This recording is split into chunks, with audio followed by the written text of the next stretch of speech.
त्याच्यामध्ये महत्त्वाचं म्हणजे जे निर्णय जे आयोगाने दिलेला आहे, हा निर्णय म्हणजे ते अपेक्षित होतं.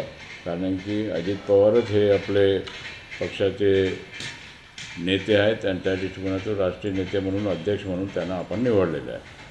सर, शरद पवार गट हा सुप्रीम कोर्टात जाणार आहे काय?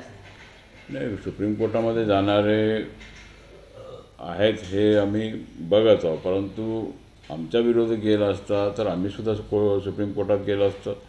त्यांच्या विरोधात निकाल लागल्यामुळे ते सुप्रीम कोर्टात जायला ते मोकळी. काय लोकशाही आहे, लोकशाहीमध्ये काही आपल्याला करता येते. सर, तुम्हाला हा निकाल तुमच्या बाजूने लागला आहे असं वाटतं का? आमदाराची संख्या आणि खासदारांची संख्या तुमच्या बाजूने होती त्यामुळे लागला? नाही, असं नाही आहे. ते आता आपण जे काही ॲफिडेविट आयोगाकडे दिलेलं आहे, आमदारांचं ॲफिडेविट दिलेलं आहे, आपण खासदारांचं ॲफिडेविट दिलेलं आहे. 5 आमदारांनी आमच्याकडे ॲफिडेविट दिलेलं आहे, त्यांच्याकडे ॲफिडेविट दिलेलं आहे, दोन्ही बाजूला ॲफिडेविट दिलेलं आहे.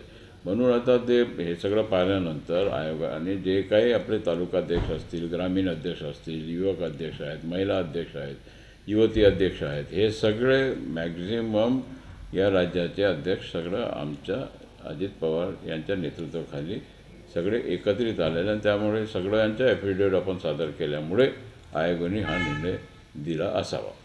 सर, शरद पवार गटाचे काही आमदार खासदार तुमच्या बाजूने येण्याची, तुमच्या पक्षात येण्याची तयारी आहे का? नाही, अपेक्षा करायला हरकत नाही, येऊ शकतात.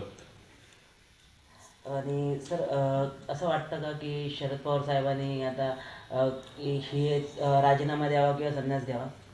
मी काय त्यांना सांगणार नाही की संन्यास देईन. मी काही इतका मोठा नाही की त्यांना राजीनामा द्या आणि संन्यास घ्या म्हणण्याकरता, परंतु साहेबांनी आम्हा सगळ्यांना आशीर्वाद दिला पाहिजे. सगळ्यांना एकत्रित करून या महाराष्ट्र राज्याच्या विकासाला काम करायला त्यांनी आदेश दिला पाहिजे. म्हणजेच अजित पवार साहेबांना शरद पवार साहेबांनी आशीर्वाद दिला पाहिजे.